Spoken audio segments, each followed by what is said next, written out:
The first time I stepped onto the alien world of Lithera, I expected many things. Hostility, suspicion, maybe even imprisonment. But what I did not expect was to accidentally compliment their queen. My name is Daniel Hayes, a human navigator for the Interstellar Exploration Corps. Our mission was simple: explore the outer edges of the Orion sector and establish peaceful contact with any intelligent civilizations we discovered. For the first 3 months, everything went smoothly. Then we found Lithera. The planet appeared on our scanners as a vibrant green world orbiting a blue giant star. It had oxygen-rich air, massive oceans, and sprawling cities that glowed like constellations on the surface. But there was one detail that made the entire crew stare at the screen in disbelief. Every single life sign our scanners detected belonged to a female. No males. Not one. Either their species evolved differently, our scientist Dr. Ramos said quietly, or something happened to the males. The captain ordered a diplomatic landing team, and somehow I ended up being part of it. The moment our shuttle touched the surface, dozens of sleek alien ships surrounded us. They were elegant craft, silver curves with glowing violet engines. Warships. Their soldiers emerged moments later. Tall, armored women with pale silver skin and luminous violet eyes. Their armor shimmered like liquid metal, and each one carried a weapon that hummed with quiet energy. They surrounded our shuttle with flawless precision. Not a single word was spoken. Then their commander stepped forward. She studied us carefully, her eyes lingering on me for an uncomfortable moment. "Identify yourselves," she said in perfect English. That alone shocked us. "Our world monitors all incoming signals," she explained calmly. "Your transmissions were interesting." Captain Mira stepped forward. "We come in peace. We are explorers." The commander's gaze shifted between the team. Then her eyes returned to me. Something about her expression changed. Curiosity. Confusion. "You," she said, pointing directly at me. "Step forward." My heart nearly jumped out of my chest. I obeyed. She circled me slowly, studying every detail like I was some kind of rare artifact. "What is your role among your people?" "I'm a navigator," I replied. Her eyes narrowed slightly. "You are male." The entire squad of soldiers stiffened. Whispers rippled through them. Dr. Ramos leaned toward me and whispered, Daniel, I think their scanners didn't detect males because they've never seen one before." "Great." "Just great." The commander raised her hand, silencing the soldiers. "You will come with us," she said. "Why?" I asked nervously. "Because the Queen will want to see you." The capital city of Lithera was unlike anything I had ever seen. Towering crystal spires stretched into the sky, glowing softly with internal light. Massive bridges connected floating platforms high above the ground. It looked like something from a dream, or a science fiction movie. Our escort led us through enormous gates into a grand palace made of white stone and violet crystal. "This civilization is thousands of years old," Dr. Ramos whispered in awe. Inside the palace, we were led into a vast hall filled with nobles, advisors, and guards.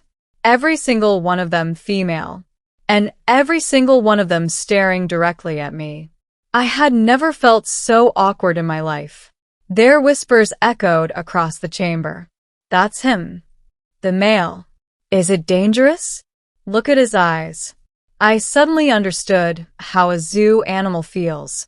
At the far end of the hall stood an enormous throne made of shimmering crystal. But it was empty. The commander approached one of the royal attendants. "The human delegation has arrived. Her Majesty will join shortly." The attendants began preparing the hall for the Queen's arrival. Meanwhile, I leaned slightly toward Captain Mira. "This is insane," I whispered. "You're the first male they've ever seen," she replied calmly. Try not to start an interstellar incident. Easy for her to say. I glanced around the hall again. Then I noticed a massive portrait hanging on the wall. It showed a woman sitting on the throne. She was breathtaking, tall and regal, with long silver hair flowing down her shoulders like liquid moonlight. Her eyes glowed softly with violet light, and her expression carried both strength and elegance.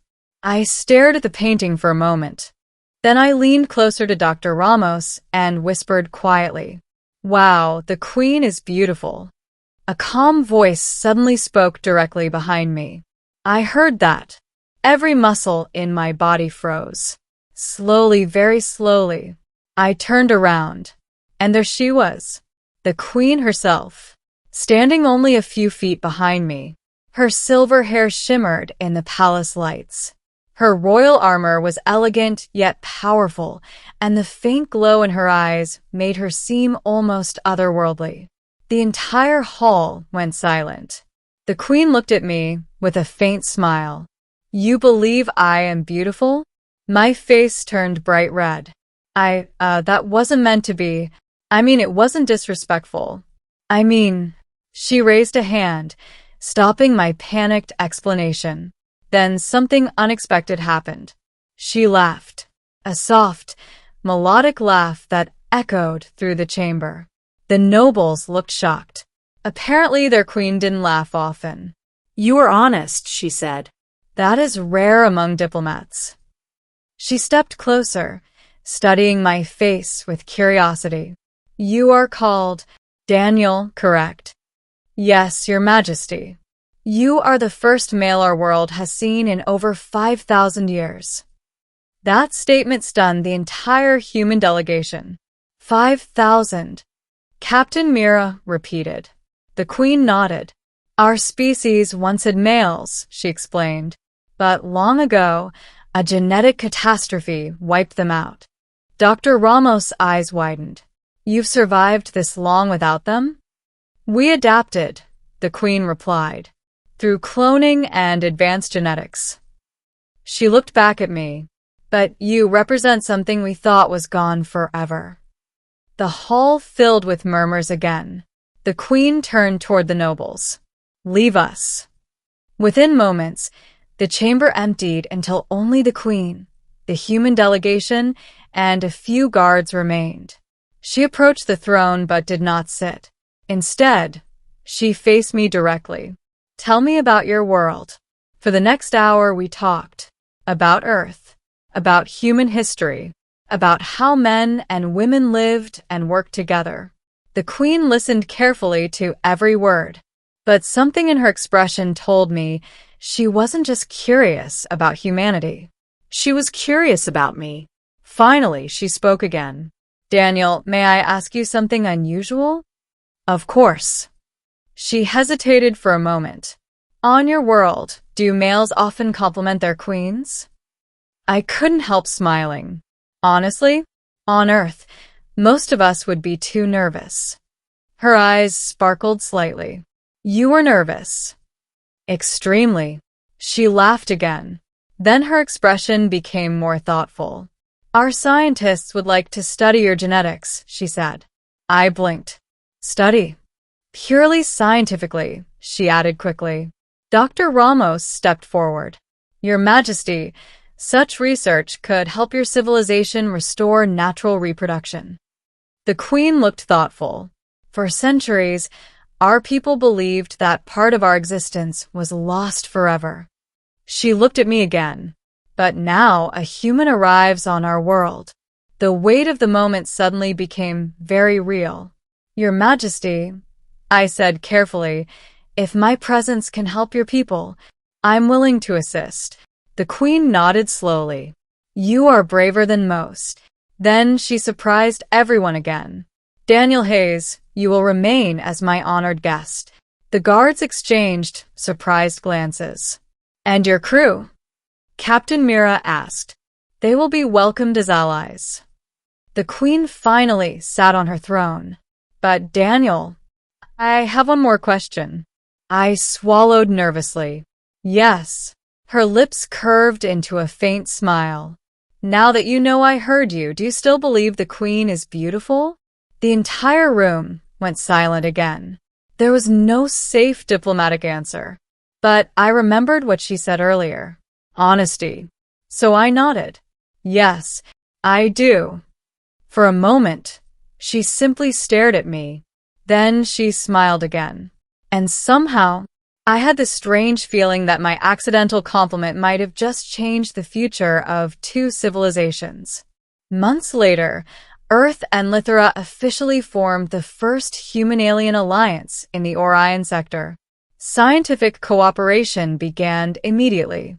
And thanks to shared research between our species, Lithra's scientists finally discovered a way to restore natural reproduction.